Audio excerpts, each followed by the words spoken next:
വീണ്ടും ഫ്ലേമിംഗ് തിങ്സിലേക്ക് എല്ലാ കൂട്ടുകാർക്കും സ്വാഗതം. ഞാൻ മാർട്ടിൻ. ആപ്പ് കൈസേ ഹോ സിനിമ കണ്ടു. അപ്പോൾ അതിനെക്കുറിച്ചുള്ള എൻ്റെ അഭിപ്രായത്തിലേക്ക് ഞാൻ കടക്കുകയാണ്.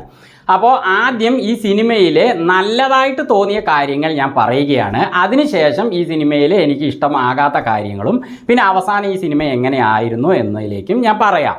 അപ്പോൾ വീഡിയോ അവസാനം വരെ കണ്ട് ഞാൻ എന്താ പറയുന്നതെന്ന് അഭിപ്രായം മനസ്സിലാക്കാം.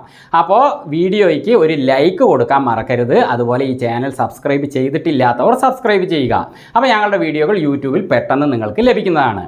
ഈ സിനിമയിൽ ആപ്പ് കൈസേ ഹോ, താങ്കൾക്ക് സുഖം തന്നെയല്ലേ എന്നാണല്ലോ അതിൻ്റെ ഹിന്ദിയുടെ അർത്ഥം വരിക. പക്ഷേ ആ ഒരു അർത്ഥത്തിലല്ല ഇതിന് ആപ്പ് കൈസേ ഹോ എന്ന് കൊടുത്തിരിക്കുന്നത്. ആപ്പ് കൈസേ ഹോ, പണി കൊടുത്തത് എങ്ങനെയുണ്ട് എന്നാണ് അർത്ഥം. ടൈറ്റിൽ നിന്ന് ഈ സിനിമ കണ്ടപ്പോൾ മനസ്സിലായത്. ആ കാര്യം ഓക്കെ തന്നെയാണ്. ആപ്പ് ഗംഭീരമായിട്ട് തന്നെ കൊടുത്തിട്ടുണ്ട്. അതായത് പണി ഇതിൽ അവസാനമാകുമ്പോഴേക്കും കൊടുക്കുന്ന പണി നന്നായിട്ട് തന്നെ ഉണ്ട്. ഓക്കെ, അത് ഞാൻ സമ്മതിച്ചു.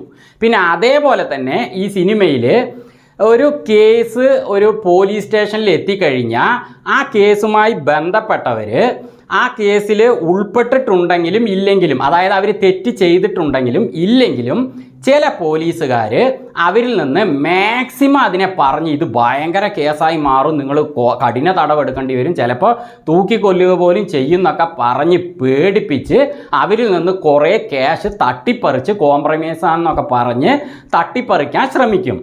ആ കാര്യം ഈ സിനിമയിൽ ഗംഭീരമായിട്ട് ചെയ്തിട്ടുണ്ട് കേട്ടോ. അത് ഞാൻ സമ്മതിച്ചു. കാരണം എനിക്ക് തന്നെ അറിയാം, എൻ്റെ ചില കൂട്ടുകാരൊക്കെ ഇതേപോലെ ഒരു പ്രശ്നവും ഇല്ലാതെ പോലീസ് സ്റ്റേഷനിൽ എത്തിയിട്ട് അവർക്കുണ്ടായ അനുഭവങ്ങളൊക്കെ ഞാൻ കേട്ടിട്ടുണ്ട്.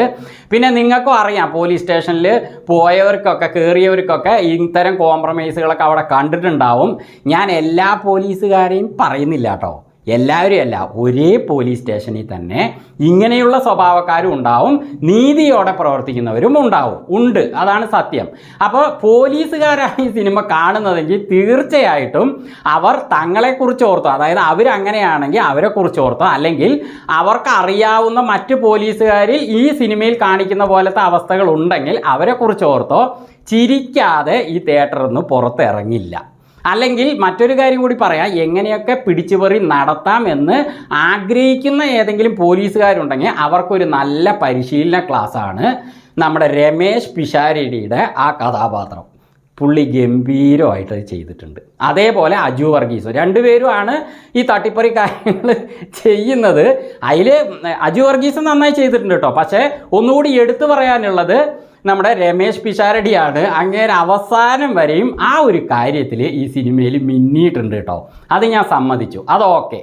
ഇനി അതാണ് ഈ സിനിമയിൽ ഒരു നല്ല വശമായിട്ട് എനിക്ക് പറയാൻ തോന്നിയത്. പിന്നെ ഇതിൽ കുറച്ച് കോമഡി ഉണ്ട് കേട്ടോ. അത് ജീവ ജോസഫ്, അതേപോലെ രമേശ് പിഷാരടി, നവാസ് വള്ളിക്കുന്ന്, ദിവ്യദർശൻ, ഇവരൊക്കെ അത്യാവശ്യം കോമഡി ചെയ്തിട്ടുണ്ട്. ഇനി ഈ സിനിമ എങ്ങനെയായിരുന്നു എന്ന് പറയാം.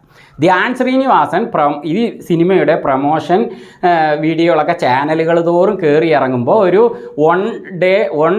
ഒരു രാത്രിയിൽ നിന്ന് രാവിലെ വരെ ആവുമ്പോഴേക്കും സംഭവിച്ച കഥ എന്നൊക്കെ പറഞ്ഞുകൊണ്ട് വീമ്പിളക്കിക്കൊണ്ട് തള്ളിമറിച്ചുകൊണ്ട് ആണ് ഇത് പറഞ്ഞുകൊണ്ടിരുന്നത്. അപ്പോൾ ഇതിൽ എന്തോ ഒരു സംഭവം ഉണ്ടെന്ന് ഞാനും കരുതിയിരുന്നു.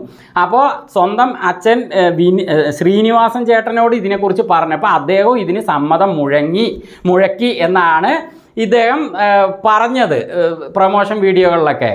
എനിക്ക് തോന്നുന്നില്ല കേട്ടോ ശ്രീനിവാസൻ ചേട്ടൻ ഇതിന് സമ്മതം അറിയിച്ചു എന്നുള്ളത്. കാരണം ശ്രീനിവാസൻ ചേട്ടൻ ഒരു സിനിമയിൽ അഭിനയിക്കുകയാണെങ്കിൽ തല്ലിപ്പൊളി കഥാപാത്രങ്ങൾ അദ്ദേഹം ചെയ്യുക, പക്ഷെ ആ സിനിമ എടുത്തത് അങ്ങേരായിരിക്കും. ഗംഭീര കഥാകൃത്താണ് അദ്ദേഹം. അപ്പോൾ ഈ കഥ വായിച്ചിട്ട് സമ്മതിച്ചു എന്ന് പറഞ്ഞാൽ എനിക്ക് തോന്നുന്നില്ല. അദ്ദേഹത്തിന് ഇപ്പോൾ കുറച്ച് സുഖമൊന്നും ഇല്ലല്ലോ, അതുകൊണ്ടൊക്കെ ചിലപ്പോൾ സമ്മതിച്ചതാകാം, അല്ലെങ്കിൽ അത് വെറുതെ പറയുന്നതാകാം. കാരണം അങ്ങനെ ഒരു കഥയാണ്. ഇതിൽ ഒരു ത്രില്ലിങ്ങും തോന്നുന്നില്ല. ഒരു ഇഷ്യൂ ഉണ്ടാകുന്നുണ്ട്. ആ ഇഷ്യൂവിന് ഇരയാകപ്പെടുന്ന ഒരു പെൺകുട്ടി. അപ്പോൾ അതിനോട് ക്രൈം ചെയ്യാവുന്ന ഒരു അവസ്ഥ വരുന്നുണ്ടെങ്കിലും ക്രൈമൊന്നും ആയിട്ട് വരുന്നില്ല. പക്ഷേ അതേസമയം ആ കുട്ടിയെ രക്ഷിക്കാനുള്ള ലെവലിലേക്കാണ് കാര്യങ്ങൾ പോകുന്നത്. എന്നിട്ട് പോലീസ് സ്റ്റേഷനിൽ കുടുങ്ങുന്നു. എന്നിട്ട്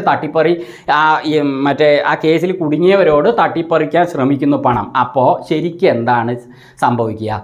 ആ തട്ടിപ്പറിക്കാൻ ശ്രമിക്കുന്നവരോട് ആ ഒരു കേസിൽ കുടുങ്ങിയവർ എന്തായാലും നന്നായിട്ട് ആർഗ്യുമെൻ്റ് ചെയ്യും. അതായത് പോയി പണി നോക്കി. ഞാനൊന്നും ഈ തെറ്റൊന്നും ചെയ്തിട്ടില്ല. പിന്നെ എന്ത് കണ്ടിട്ടാണ് നിങ്ങളിങ്ങനെ പൈസ ചോദിക്കുന്നത്? നിങ്ങൾ എന്ത് വേണമെങ്കിലും ചെയ്തോ, ഞാൻ വരുന്നിടത്ത് വെച്ച് കാണുന്ന ധൈര്യമായിട്ട് ആ ആളുകൾ പറയും. ഞാനൊരു ഉദാഹരണം പറയാം. ഇന്ന് നമ്മൾ അടുത്തൊരു വീഡിയോ യൂട്യൂബിലൊക്കെ വൈറലായിരുന്നു. പൊല്യൂഷൻ ടെസ്റ്റ് ചെയ്യാത്ത വണ്ടിക്ക് ഫൈന് കൊടുത്തപ്പോൾ ആ പോലീസുകാരൻ്റെ വണ്ടിക്ക് പൊല്യൂഷൻ ടെസ്റ്റ് ചെയ്തിട്ടില്ല എന്ന് പറഞ്ഞിട്ട് ആ പോലീസുകാരൻ്റെ വണ്ടിക്ക് ഫൈൻ എടുപ്പിച്ച ആളുകളൊക്കെ നമ്മുടെ ഇടയിൽ ഇന്നുണ്ട്. അതേപോലെ ഒരു പോലീസുകാരെ തല്ലുന്ന ആളുകളുണ്ട്. അതൊക്കെ തെറ്റാണ്. അതിനെന്തായാലും അവിടെ ഉള്ളിൽ പോയിട്ട് നല്ല സമ്മാനം കിട്ടും. തല്ലി കഴിഞ്ഞിട്ട് സ്റ്റേഷനിൽ പോകുമ്പോൾ അത് വേറെ കാര്യം, അതൊന്നും പ്രോത്സാഹിപ്പിക്കുകയല്ല. പക്ഷെ അങ്ങനത്തെ ആളുകളുള്ള സമയത്ത് ഇവരൊരു തെറ്റും ചെയ്യാതിരിക്കുക ഓരോ നുണ പറഞ്ഞ് പണം തട്ടിപ്പറിക്കാൻ ശ്രമിക്കുമ്പോൾ എതിർക്കാതിരിക്കും. അതൊക്കെ ഭയങ്കര ലോജിക്കില്ലാതെ ബോറായിട്ടാണ് തോന്നിയത്. പിന്നെ ഈ സിനിമയിൽ ഫുൾ എപ്പോഴും മദ്യപാനം. എന്താ മദ്യപാനം മാത്രമേ സിനിമയിൽ എടുക്കാം, എന്നാലേ സിനിമ വിജയിക്കുകയുള്ളൂ? മദ്യപിക്കാത്തവരാരും ഇല്ലേ? കുടിക്കുകയും സിഗരറ്റ് വലിക്കുകയും ചെയ്യാത്തവരില്ലേ? വേണമെങ്കിൽ കണ്ടോളി, ഇതാ ഒരെണ്ണം നിൽക്കുന്നുണ്ട്. ഇതേപോലെ ലക്ഷക്കണക്കിന് കോടിക്കണക്കിന് ആളുകളുണ്ട്. അപ്പോൾ മദ്യപാനം മാത്രം കാണിച്ചിട്ട് ആടിക്കുഴഞ്ഞുകൊണ്ട് ഒരു കഥ അവതരിപ്പിക്കുക, അതേ വിജയിക്കുള്ളൂ പറഞ്ഞാൽ അങ്ങനെയൊന്നുമില്ല. അപ്പോൾ ഇതിൽ കാണിക്കുന്ന മദ്യപാനമൊക്കെ ഓവറാണ്. നവാസ് വള്ളിക്കുന്നൊക്കെ ഇതിൽ അഭിനയിച്ചിട്ടുണ്ട്. കക്ഷിയോട് മദ്യപിച്ചിട്ട് ആടിക്കുഴഞ്ഞിരിക്കുമ്പോൾ എന്താ പേര് ചോദിക്കുമ്പോൾ എന്നാ പറയണേ. എന്താ മണ്ടനാണോ പൊട്ടനാണോ ആ കഥാപാത്രം? നവാസ് വള്ളിക്കുന്നുവിൻ്റെ കഥാപാത്രം. പക്ഷെ അങ്ങേര് അത് നന്നായി ചെയ്തിട്ടുണ്ട് കേട്ടോ, അങ്ങേരുടെ വേഷമൊക്കെ.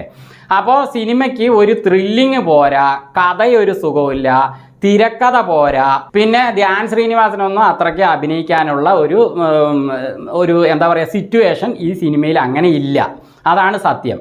അപ്പോൾ സിനിമ എനിക്ക് മൊത്തത്തിൽ പറഞ്ഞാൽ ബിലോ ആവറേജ് ആയിട്ടാണ് തോന്നിയത്. അത്രയ്ക്കൊന്നും സുഖമില്ല. പിന്നെ ഇതിൻ്റെ സൗണ്ട് തന്നെ തിയേറ്ററുകാർ കുറച്ച് വെച്ചിരിക്കുന്നതാണോ അല്ല ഈ സിനിമയിൽ തന്നെ അങ്ങനെയാണോ എന്നറിയില്ല.